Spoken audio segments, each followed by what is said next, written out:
В нашей передаче мы перелистываем страницы жизни Ивана Ивановича Горохова, известного государственного и общественного деятеля в нашей республике. Надо сказать, что с Иваном Ивановичем я лично не была знакома.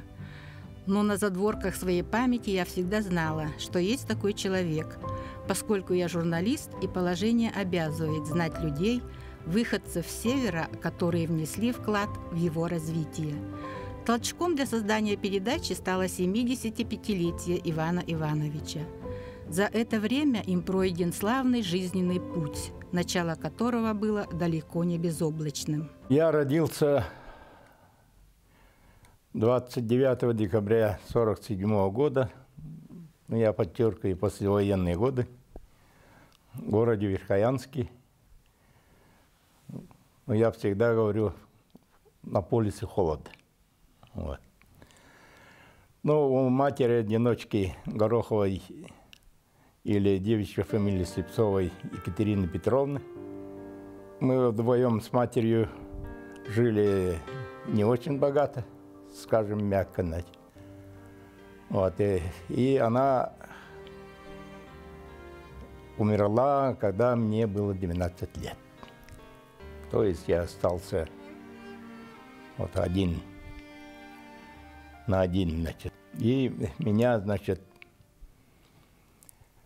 после похорон матери на следующий день пригласил Горохов Василий Павлович. Ему 35 лет было. Он сам, значит, болел, в общем, тяжелой болезнью, онкоболезнью, значит. И, значит, услышав, что у меня такая беда, он пригласил к себе, он был в постели, когда со мной разговаривал, и говорит, что я, говорит, хорошо знаю, что ты дружишь с моим старшим сыном, а в семье их было 5 у его семьи. И говорит, если желаешь, можешь, значит, как бы быть старшим сыном нашей семьи. Ну, я с большой радостью согласился. И через 3 дня после того нашего разговора его не стало. И вот я перебрался ко второй матери, Слепцова Мария Ефимовна. Одна осталась с 5 родными своими детьми и 6-й старший я. В общем, положение, конечно, серьезное было. В Столбинской школе, где я учился, была начальная школа, и там учитель был на мою удачу. И на удачу, значит, моих сверстников попался такой учитель, очень требовательный, очень образованный, очень культурный, и который любил, значит, спорт, развитие техники. А после 4 класса, значит, нас перевели в Барлавскую школу. Это в 90 километрах от Столбов. Там 7-летняя школа была. Вот тоже там очень замечательные учителя были. И одна из них, Варвара Захаровна Кириллина, ну, по мужу Емшанова, она сама Вилюйская, научила нас вот в 5-6 классах по ботанике, на экскурсию вместе ходили.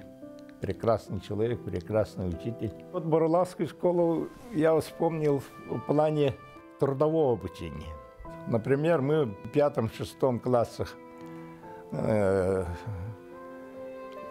по инициативе директора школы, Федоров был Василий Семенович из Мегино-Галасского Ломтука. Мы в то время сами построили, значит, сруб, ну, небольшой будки, где разместили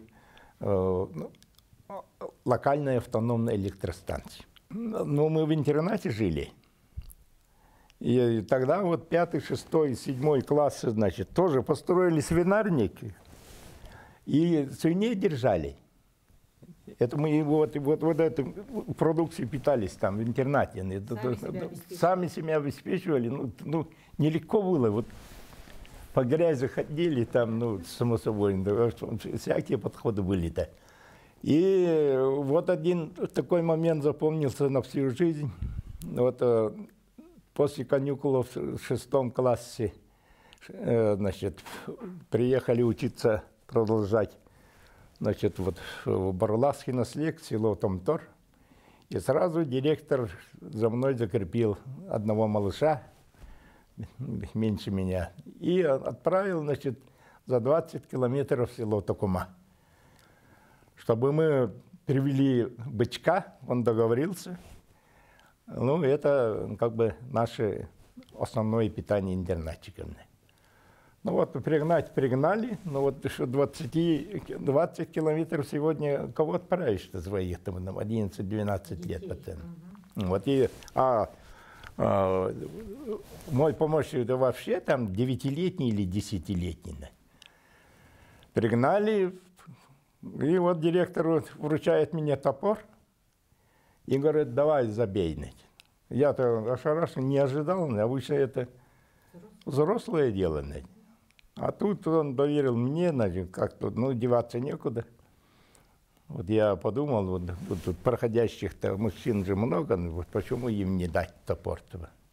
А тут он мне дал, значит, раз такое дело, со всего размаха ударил, бедное животное упало. Ну, а потом разделывать там нам самим. Вот мы сами только вот видели раньше, как взрослые-то. А тут, значит, самому надо. Вот директор стоит, руку за спину, значит, на нас смотрит. И мы голову отрезали, кровь пошла, значит, отрезали голову, и вдруг бычок встает на 4, ну, свои, ну, встал, значит, ну, кровь хлещет, значит, а мы в рассыпную, а потом, значит, упал. Это на всю жизнь запомнилось. В Бурлацкой школе я в 5-6 классе учился, потом, значит, перешел в Верхоянскую среднюю школу, а там уже городская, город, не село. Вот, и мы окончили, тогда выпуск у нас, как мы говорили, хрущевский был. Для Верхоянской школы единственный выпуск был. То есть, значит, в том году 2 выпуска 10-х и 2 выпуска 11. 4 выпуска очень, ну, как небывалое количество по тем временам для той школы, значит, выпускников было. И это 66-й год.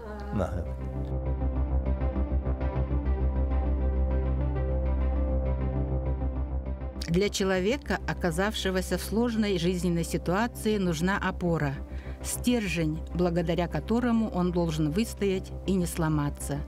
Для юного Ивана таким стержнем стал спорт. Приобщение к спорту началось именно в Верхоянской средней школе. Природа помогла, скажем, да, не обидела меня вот в отношении физических данных. И как бы так хотелось прыгать, побегать, побороться. Да. И в 8 классе я уже был чемпионом района по многим видам спорта, по легкой атлетике. Вот. И в 10 классе появился по тем временам, значит, вообще высокопрофессиональный учитель физической культуры, Местников Петр Петрович из Усалданского района. И в 11 классе заметили, что я прыгаю, якутские прыжки, директор школы. И они направили в срочном порядке для участия на 5-ю спартакиаду народов СССР школьника. И вот я тогда, значит, по якутским прыжкам занял 2-е место среди взрослых. А потом, после продолжения вот этой, значит, спартакиады легкая атлетика, по бегу на 100 метров, прыжкам в длину я стал чемпионом. Но это было для Севера большим событием.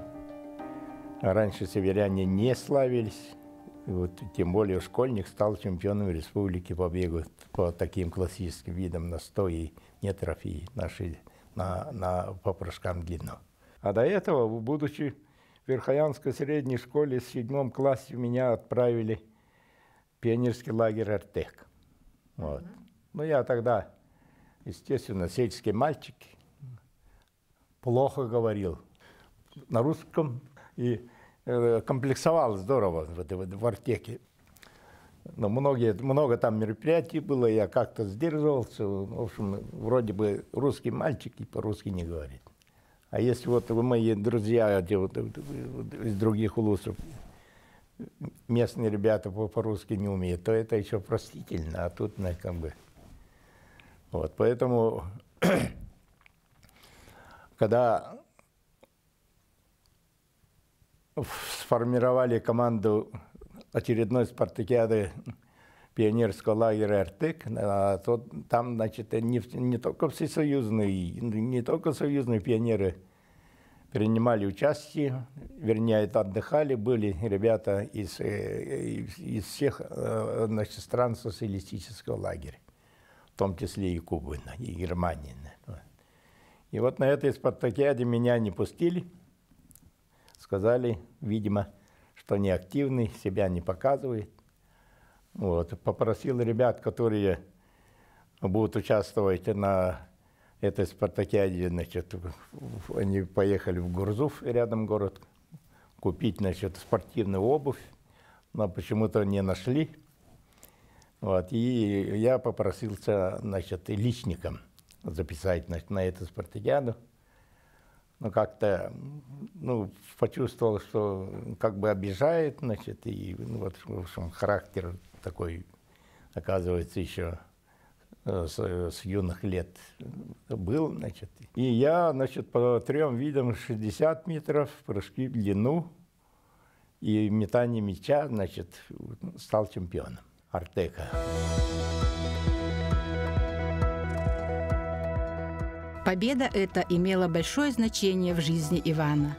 Она дала ему возможность быть уверенным в себе. Это был первый шаг, чтобы смело войти в большую жизнь. Иван сразу же поступил на инженерно-технический факультет Якутского госуниверситета, после окончания которого получил диплом инженера по специальности «Промышленное и гражданское строительство». И перед молодым специалистом открылась широкая трудовая дорога. Но наш выпуск был, значит, один из первых выпусков на инженеров-строителей по всей республике. Естественно, распределение, значит, в 1971 году было.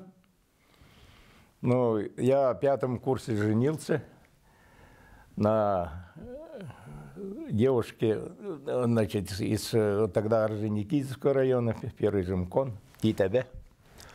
И, значит, видимо, в основном по этой причине, значит, согласился на распределение попасть, значит, в Орджоникидзевский район, поселок Мухсоколлох, на строительство всесоюзного значения якутского этим завода. Ну, там школа капитальная была, опять же, жизненная, поскольку строили в ночную смену заключенные. Это вот августовские темные ночи, и мне приходилось с этими, извиняюсь, зэками, значит, вот по ночам в темноте, значит, работать, искать, где они находятся. Это серьезная школа была. Но тут есть свои особенности. Вот я заметил и слышал раньше, что они очень хорошо информированы в отношении своих руководителей, в отношении, в том числе и меня. Я тогда мастером был, информирован в том плане, что я спортсмен. Поэтому вот я сколько работал, не помню, чтобы кто-либо со мной спорил. Это первое. Второе, для них самое главное – это справедливость. Вот. Есть там разные люди, есть настоящие преступники, которые по делу попали. Есть, которые случайно попали, есть, которых оговорили. Знаете. Поэтому у них чувство справедливости очень сильно развито. Если ты, как руководитель, пользуясь своей властью, будешь, значит, не по делу относиться к ним, там, наказывать там туда-сюда, это хуже для них нет. Ну, со мной этого не было, поэтому, ну, скажем, уважали. Вот мы очень хорошо находили общий язык. Поэтому это тоже очень сильная школа для дальнейшей жизни-то. Меня назначили главным архитектором Орджоникидзевского района. И вот там, значит, более значимые, что я сделал, значит, ну, это по инициативе председателя райисполкома тогдашнего, моего первого, Ефим Николаевич Васильев. По его инициативе мы разработали генеральный план развития Покровска. И поэтому генпланы работали, нормально работали. Мы многое сделали для того, чтобы из поселка переименовали в город Покровск. В 1982 году направили по линии областного комитета партии в Вилюйский район целью, значит, ввести нормальную подготовку в плане благоустройства, строительства к 350-летию города Вилюйска. После работы в Вилюйском районе областной комитет партии направил меня в высшую партийную школу Хабаровскую. И в то время, когда, значит, отучился всего лишь 1 год, значит, решили меня направить, значит, дальше работать в Абыйский район. И не окончив партийную школу, я вынужден был, значит, собраться и лететь, значит, в Абыйский район. Там меня избрали депутатом районного совета, стал. И, значит, избрали председателем райисполкома. В то время в Абыйском районе, да и в целом по республике, был самый высший, значит, уровень развития, значит, за всю советскую власть, скажем так. Значит. Вот. И после того, как первого секретаря Владимира Дмитриевича Слепцова направили министром просвещения республики, меня избрали первым секретарем Абыйского райкома партии. И после 6 лет работы в Абыйском районе, как раз новое время наступило, 90-е годы, и прошли первые в истории республики выборы на альтернативной основе. Значит, я имею в виду Верховный Совет ЯССР. Абыйчане меня, несмотря на то, что я был первый секретарь, меня избрали своим депутатом по избирательному Абыйскому округу номер 1. И таким образом, значит, я участвовал, значит, как депутат Верховного Совета в разработке Конституции новой Якутии нашей. По просьбе моих земляков Михаил Ефимович назначил главой родного Верхоянского Луса. И там мы вот 6 лет, значит, работали, самые тяжелые годы. А после этого Михаил Ефимович предложил мне выдвинуться кандидатом в депутаты в Вильтемен, 2-й созыв. Вот. Ну а так, по закону, не разрешается, значит, замещение 2 таких вот, как должность главы администрации Луца и в то же время быть депутатом. Поэтому Михаил Ефимович сразу назначил, значит, будешь депутатом, значит, переедешь в Якутск, переезжайте в Якутск, значит, вместе будем работать заместителем руководителя администрации президента. Ну так и получилось. После выборов, после победы, как стал депутатом, значит, Госсобрания Ильтемен 2-го созыва, я работал у Михаила Ефимовича Николаева заместителем руководителя администрации. И моя обязанность была, значит, опять же, село и Арктик, и северные территории. Михаил Ефимович меня направляет в дорожную отрасль генеральным директором Агентства дорожной службы республики, а потом дальше генеральным директором по строительству автомобильных дорог республики. Но много было сделано по тем временам. Одним из значимых, значит, объектов у нас является это строительство дороги Вилюй. Вот, мы построили за 3 года 270 километров по самым тяжелым непроходимым участкам. И самое значимое здесь по Вилюйской дороге заключается в том, что благодаря Вячеславу Анатольевичу Штарову вот автодорогу Вилюй мы сумели передать в федеральную собственность. То есть, значит, высвободили из бюджета средства для строительства и эксплуатации Вилюйской дороги, передали федеральную, значит, собственность, федеральное финансирование. И благодаря этому с 2007 года примерно 10-11 миллиардов рублей поступают на строительство этой дороги и продолжение до Тулуна, до опорных сетей Российской Федерации, примерно 10-11 миллиардов рублей. Поэтому это большое достижение. В 2013 году чуть не заморозили Индигирскую группу ЛОС из-за недовоза навигации грузов стратегических, Валлайховский, Абыйский и Момский. И пришлось нам, значит, создать специализированное дорожное хозяйство «Дороги Арктики». Вот. Казенные предприятия, то есть, значит, бюджетные деньги. И благодаря вот, Ильтемянскому собранию, и благодаря, значит, вот, правительству, тогда председателем была Галина Иннокентьевна Данчикова. И вот это вот предприятие родилось, и сегодня Северный завоз гарантированно обеспечивается, значит, вот автомобильным транспортом благодаря этому дорожному хозяйству, поскольку судоходство сегодня в полной мере не обеспечивает Северный завоз, как в советские годы. Поэтому это дублирующий вид транспорта для Северного завода.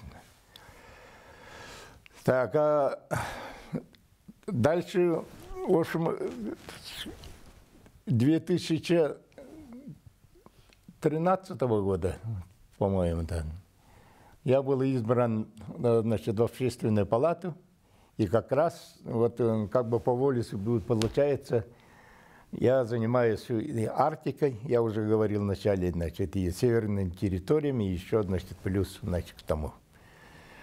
А в эти годы Общественной палатой, ну, через меня, значит, там решались вопросы, в первую очередь, разработки стратегии развития Арктической зоны республики, параллельно с разработкой стратегии развития Арктической зоны Российской Федерации. Значит.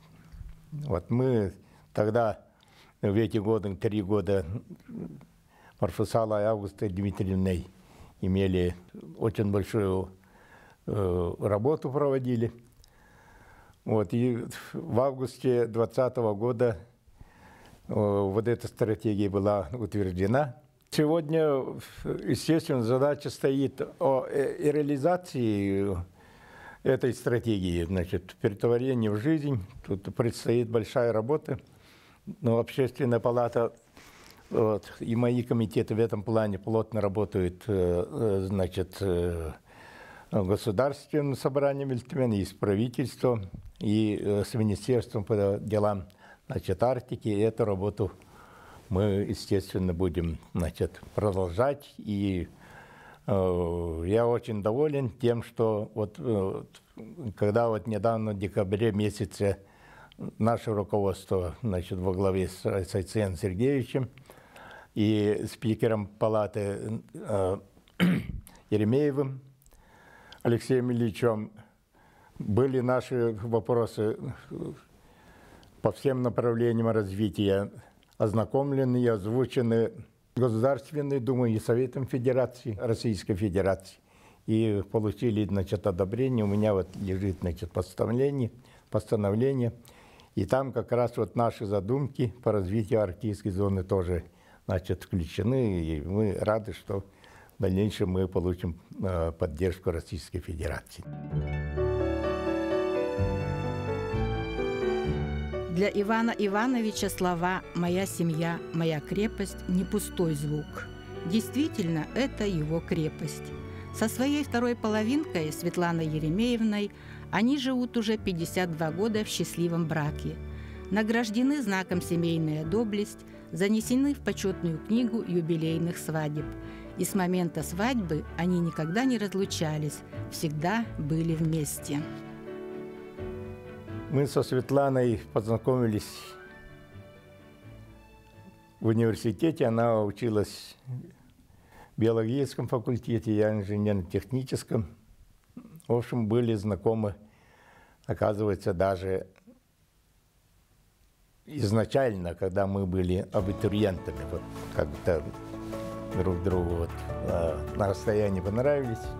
И вот эта симпатия нашла развитие во все эти годы учебы в университете, и мы поженились на 5-м курсе. А она из Первого Жемкона, Орджоникидзевского района. Родители простые люди, многодетная семья. Она, значит, старшая. 7 детей, она старшая. Вот, отец Еремей Михайлович Скрябин, известный человек, кавалерист, сабельник. Он, значит, был сабельником 7-го гвардейского кавалерийского Оренбургского корпуса под руководством генерал-лейтенанта Григорий Андреевич Белов, Герой Советского Союза, генерал-лейтенант, значит, был. И на 40-летии Победы в 1985 году вот этот генерал пригласил на 40-летие в Москву для празднования вот 40-летия вот нашего, значит, вот, отца Еремея Михайловича, известный человек. Все время работы по этим районам, улусам, значит, семья была вместе со мной. Это большое значение имеет для руководителя и для населения. Население воспринимает тех людей, которые, значит, как бы, у которых тыл, значит, обеспечен, имеется в виду семьи. То есть люди понимают, что приехали люди именно поднимать наш, значит, район или ЛУС, ну, не временные люди. Вот. И поэтому вот 3, значит, районах были, а после этого, когда меня направляли вот в Верхоянский УЛУС, естественно, супруга, ну, не скажу, что воспротивилась. Она просто сказала, а может быть, хватит по северам ездить, давайте, проблемы есть, значит, здесь детей надо обучать, как-то в центре надо обустраиваться, значит. Ну, тогда я сказал, поскольку у меня было тяжелое воспитание, я благодаря своим землякам стал человеком и чувствовал за собой долг перед ними. И поэтому, значит, согласился, и супруга, естественно, тоже согласилась. У нас 3 детей. Старший Александр, ему 52 года. Старший сын родился здесь, когда мы учились в университете. А второй сын Андрей родился в Покровске. И 3-я Катюша родилась, значит, в 83-м году, когда мы работали в Вилюйске. То есть география вот такая. Вот 6 внуков, правнуков пока нет.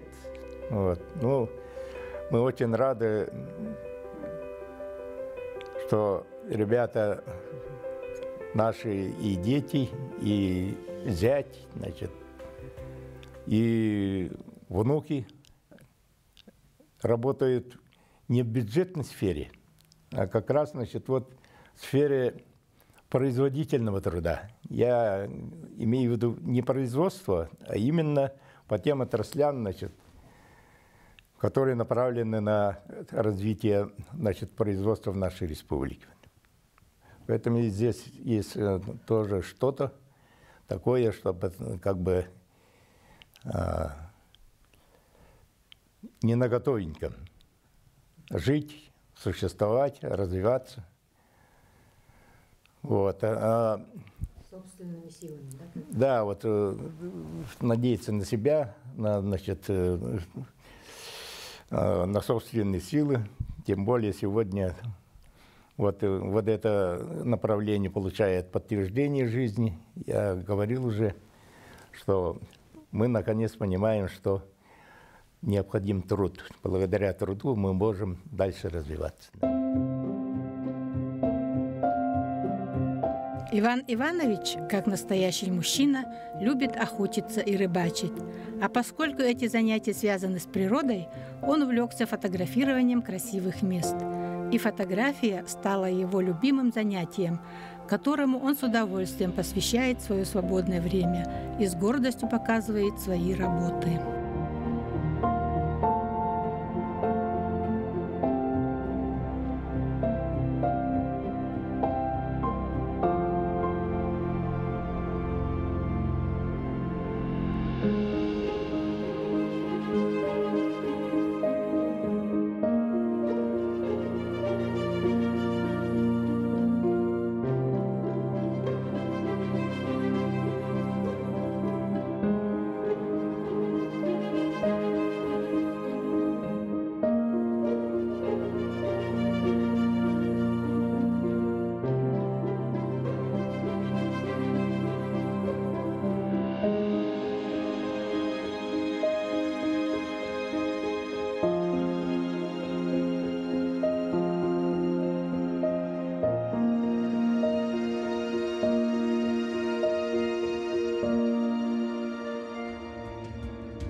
У Ивана Ивановича достойная биография, которую невозможно втиснуть в рамки небольшой передачи. Он всю свою жизнь работал на самых ответственных постах.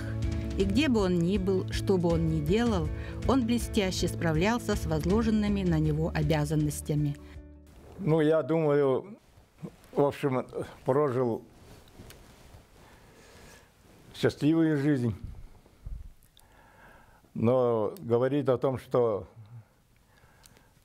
в полной мере осуществлены, значит, все мои задумки, все возможности и способности, которые дала мне сама природа, мои родители. К сожалению, я использовал не в полной мере. Это я открыто говорю. Поэтому, в принципе, хотел бы посоветовать молодежи, во-первых, свои способности постарайтесь в максимальной мере, значит, развивать и, значит, внедрить, значит, жизнь. Первое. Второе, никогда не надо, значит, как бы стесняться, идти вперед ради достижения своих целей. И на заслуженном отдыхе он не сидит сложа руки. Он в самой гуще общественной жизни республики. И мы пожелаем ему, чтобы бодрость, оптимизм, интерес к жизни всегда ему сопутствовали.